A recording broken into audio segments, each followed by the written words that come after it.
harapan kita agar bisnis kita ini sustain atau berkesinambungan, tentu saja tidak hanya sekedar sekali beli atau sekali transaksi atau get, tapi dilanjutkan dengan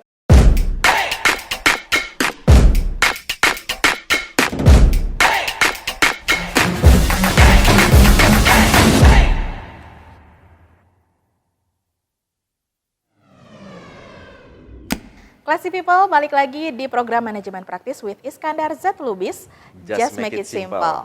Nah, ini adalah sesi terakhir kita dan kita akan bahas pertanyaan-pertanyaan yang sudah masuk melalui WhatsApp, melalui komen YouTube kita, dan juga di DM Instagramnya Classy FM ya. Nah, pastinya ini semua sangat kita hargai untuk Anda yang sudah like, sudah komen, sudah subscribe juga Classy People, sangat-sangat kita hargai dan jadi motivasi buat kita juga ya Pak ya, supaya kontennya makin hari makin keren, makin oke, pembahasan kita makin wow deh pokoknya. Okay. Nah untuk Anda mungkin juga ada nih yang mau request mau dibahas apa mengenai manajemen, boleh banget. Oke. Kita masuk ke pertanyaan dari Romi di Lapai Pak. Oke, silakan. Pertanyaannya, sejak mengikuti manajemen praktis dari episode 4, hingga sekarang, saya banyak mendapat banyak manfaat. Saya juga baru tahu nih, dalam sebuah bisnis ada yang namanya bisnis model kanvas.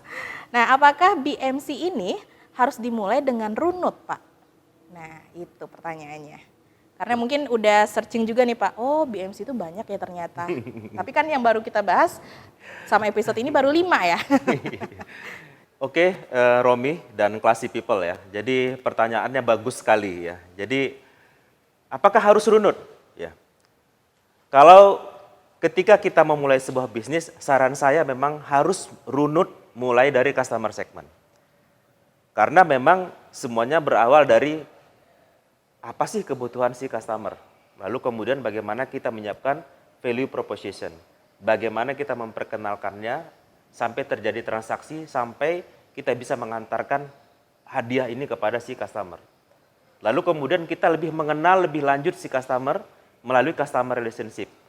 Sehingga harapannya nanti revenue stream-nya juga bisa meningkat. Karena ada setelah get, ada keep dan ada grow.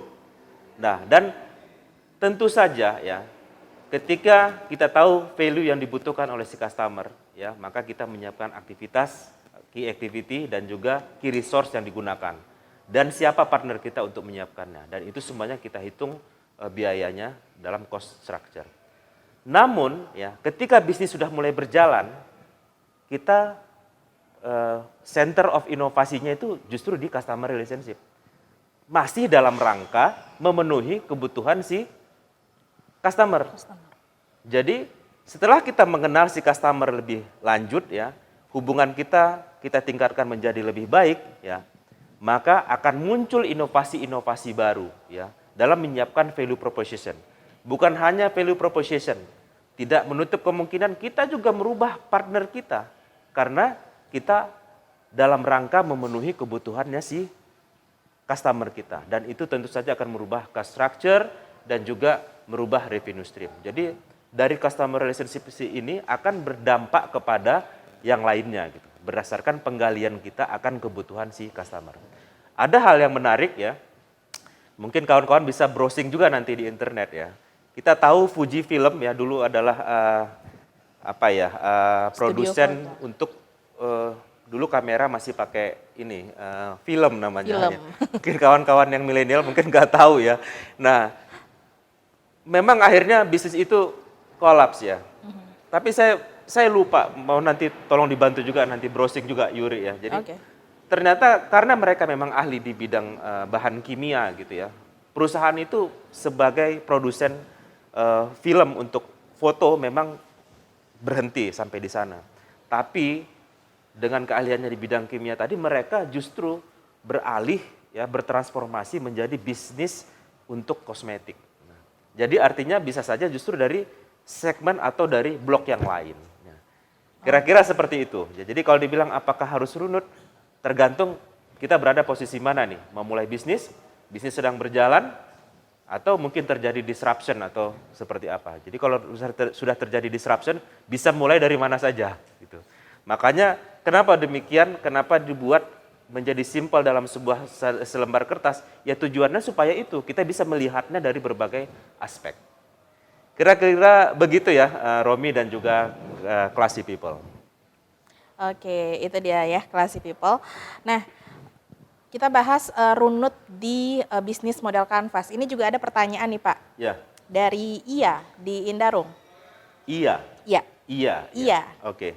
Iya gitu. Nah, apa pertanyaannya tuh? Nah katanya ketika menjalankan blok per blok dalam bisnis model kanvas itu pasti ada masalah dan tantangan. Oke. Nah ketika menghadapi masalah atau tantangan di satu blok, apakah kita boleh loncat ke blok berikutnya?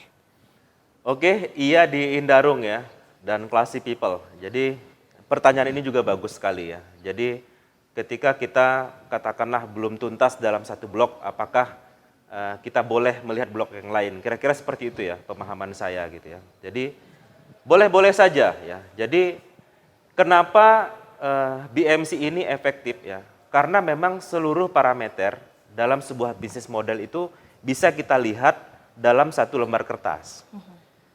Jadi dengan keberadaan bisnis model yang bisa kita lihat dalam satu lembar kertas tadi, sehingga sangat memungkinkan ya, pada saat kita membahas salah satu ini blok ya, kita juga mereview blok yang lain, karena masing-masing blok itu saling mempengaruhi.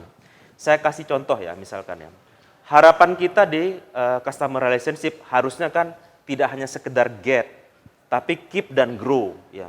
Kita sedang membangun kualitas hubungan dengan customer. Itu belum tuntas program-programnya. Tapi value proposition yang kita siapkan sekarang harus tetap kita deliver kan kepada si customer. Jadi key activity tetap harus kita siapkan untuk melakukan aktivitas agar value proposition ini tetap bisa kita buat dan kita deliver ke si customer. Itu contohnya gitu. Jadi apakah boleh? Ya boleh. Dan apa solusinya? Ya itu tadi, keberadaan bisnis model kanvas yang tertuang dalam satu lembar kertas sehingga bisa melihat seluruh blok atau seluruh aspek sekaligus gitu, secara mudah gitu. Kira-kira seperti itu, Iya di Indarung dan Classy People. Oke, semoga terjawab ya, Iya di Indarung. Alright, Classy People. Dan ini merupakan akhir dari episode ke-9.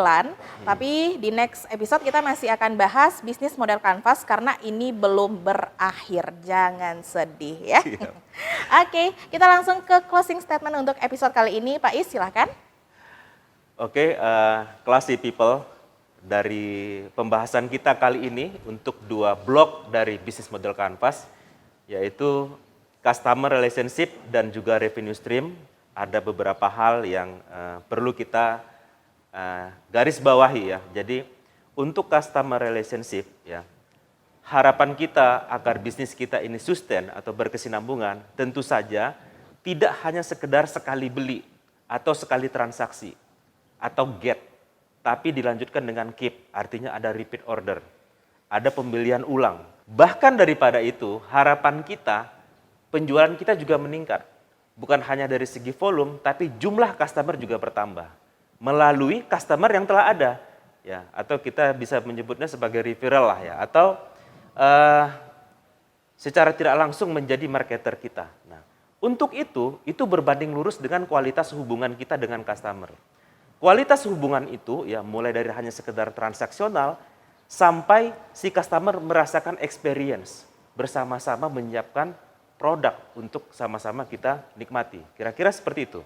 Nah, untuk lebih mengetahui apa sih yang dibutuhkan oleh customer tadi, maka penggalian lebih lanjut ya mengenai value proposition itu sangat dibutuhkan. Itu aktivitasnya semuanya ada di customer relationship. Sehingga kita benar-benar clear ya, apa sih yang menolong si customer kita, apa luka yang perlu diobatin, kemudian keuntungan apa yang dia dapatkan dengan mendapatkan value dari kita.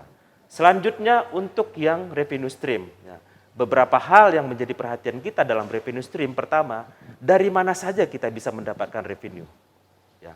Lalu kemudian bagaimana untuk transaksinya. Lalu dan selanjutnya siapa yang akan membayar. Kenapa? Karena memang customer ini kan ada multisisi ya, sudah kita bahas sebelumnya. Bisa saja ada yang customer menikmati produk tapi yang lain yang membayar. Itu ada dimungkinkan. Contohnya seperti Facebook dan radio yang sudah kita bahas sebelumnya. Lalu kemudian bagaimana kita menentukan harga? Tadi sudah kita bahas cukup panjang dan lebar ya.